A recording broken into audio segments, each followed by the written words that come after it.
क्या आप जानते हैं कि दुनिया में तीसरी सबसे ज़्यादा बोली जाने वाली भाषा किसी भी देश की राष्ट्रीय भाषा नहीं है। संयुक्त राष्ट्र यानी यूनाइटेड नेशंस में आधिकारिक भाषाओं में कोई भी भारतीय भाषा सम्मिलित नहीं है, जबकि रशियन, स्पेनिश, फ्रेंच, अरबिक जैसी छोटी छोटी भाषाएं जो भारत की कई रीजनल भाषाओं से छोटी हैं, संयुक्त राष्ट्र संघ में स्थायी भाषा या आधिकारिक भाषा के रूप में नामदर्ज हैं। क्यों भारत भाषाई विविधता वाला देश होने के बाद हमारी एक भी भाषा वैश्विक पटल पर कहीं आधिकारिक तौर पर स्वीकार्य नहीं है? क्यों आज़ादी के 75 वर्ष यानी आज़ादी के अमृत महोत्सव तक भी हम किसी एक भाषा को लेकर सहमत नहीं हो पाए? नमस्कार, आज के ओपिनियन में हम बात करने वाले हैं हिंदी बनाम दक्षिण भारत। भारत सांस्कृतिक विविधता के साथ साथ भाषाई विविधता वाला देश भी है। एक और जहां उत्तर भारत में अगर आप गुजराती, राजस्थानी, हिंदी, मैथिली, भोजपुरी, बंगाली जैसी भाषाओं का प्रयोग होते हुए देखते हैं, तो ऐसी उत्तर पूर्व यानी नॉर्थ ईस्ट में भी अनेक छोटी बोली भाषाओं का प्रयोग होता है। अगर हम शीर्ष उत्तरी हिमालयी राज्यों में देखें तो उसमें गढ़वाली, कुमाऊनी, हिमाचली, कश्मीरी, डोगरी जैसी अनेक भाषाओं का प्रयोग होता है। वहीं दक्षिण भारत में तमिल, तेलुगु, कन्नड़, मलयालम जैसी अनेक प्राचीन भारतीय भाषाएं हैं और लगातार लोगों के द्वारा इसका प्रयोग किया जा रहा है। कुछ भारतीय भाषाएं श्रीलंका, बंगाल, पाकिस्तान जैसी भाषाओं में भी प्रयोग की जाती हैं, लेकिन उसके बावजूद भी यह एक विचारणीय विषय है कि हमारी कोई भी भाषा वैश्विक समुदाय में स्वीकार्य नहीं है। प्रयोग होती हैं, लेकिन वैश्विक समुदाय, वैश्विक संगठनों में इसकी स्वीकार्यता नहीं है। भारत की आज़ादी के समय और उससे पूर्व भी भारत में लगातार स्थायी भाषा यानी एक राष्ट्रीय भाषा के रूप में खूब चर्चा हुई, लेकिन उस खूब चर्चा के बावजूद किसी एक भाषा पर सहमति नहीं बन पाई। इस सहमति न बनने का कारण यह हुआ कि यह विवाद लगातार राजनीतिक और राज्यों के बीच बढ़ता गया और वर्तमान स्थिति यह है कि आज भी भारत के पास कोई आधिकारिक अपनी भाषा नहीं है। हम वैश्विक मंचों पर अंग्रेजी भाषा यानी दूसरे देशों की विदेशी भाषाओं को प्रयोग करने के लिए तैयार हैं, लेकिन अपनी संस्कृत, हिंदी, तमिल, तेलुगु जैसी भाषाओं पर हम सहमति नहीं बना पा रहे हैं। भारतीय राष्ट्रीय भाषा के विकास को अगर देखें तो गांधी जी जब अफ्रीका से भारत लौट करके आए थे तो उन्होंने भी हिंदी भाषा को राष्ट्रीय भाषा के रूप में सहमति प्रदान की थी, लेकिन जैसे जैसे भारत आज़ादी की तरफ बढ़ता गया तो हिंदी के खिलाफ रोष पैदा होना शुरू हो गया। एक और जहां दक्षिण भारत में तमिल, तेलुगु, मलयालम जैसी भाषाओं को प्रमोट करने के लिए कहा गया तो उत्तर भारतीय लोगों का हिंदी के साथ और जुड़ाव बढ़ता चला गया। 14 सितंबर 1949 को संविधान सभा द्वारा हिंदी को आधिकारिक राजभाषा के रूप में अपनाया गया, लेकिन राष्ट्रीय भाषा का दर्जा नहीं दिया गया। उसके साथ साथ उसमें कुछ प्रावधान किए गए कि 1965 तक हम अंग्रेजी भाषा का प्रयोग भी साथ साथ हिंदी के करते रहेंगे। जब 1965 में यह समय आता है तो उस समय शास्त्री जी भारत के प्रधानमंत्री थे।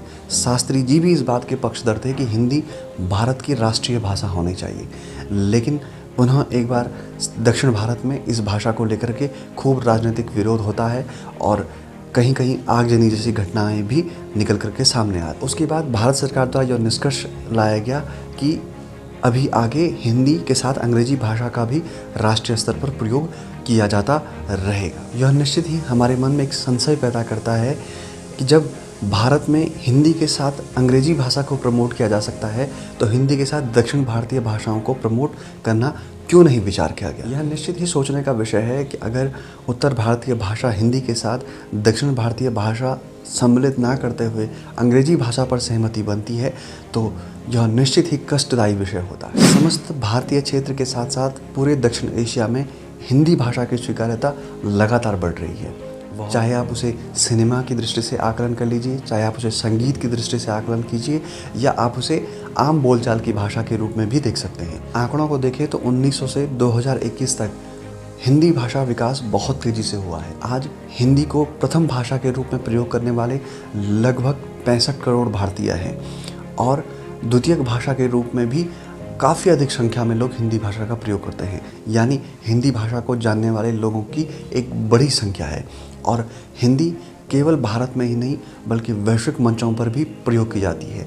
हाल ही में प्रधानमंत्री नरेंद्र मोदी, इससे पूर्व सुषमा स्वराज उससे पहले अटल बिहारी वाजपेयी जी संयुक्त राष्ट्र संघ में भी अपने संबोधन हिंदी में देते आए, लेकिन उसके बाद देश और राज्यों के भीतर आंतरिक विरोध के कारण ही हम उसे देश में राष्ट्रीय भाषा का दर्जा नहीं दे पाए। अगर आप इसे राजनीतिक चश्मे से हट करके देखें तो दक्षिण भारत में हिंदी समुदाय के लोग बहुत अधिक रहते हैं और वे हिंदी भाषा का प्रयोग ही दक्षिण भारत में भी करते हैं।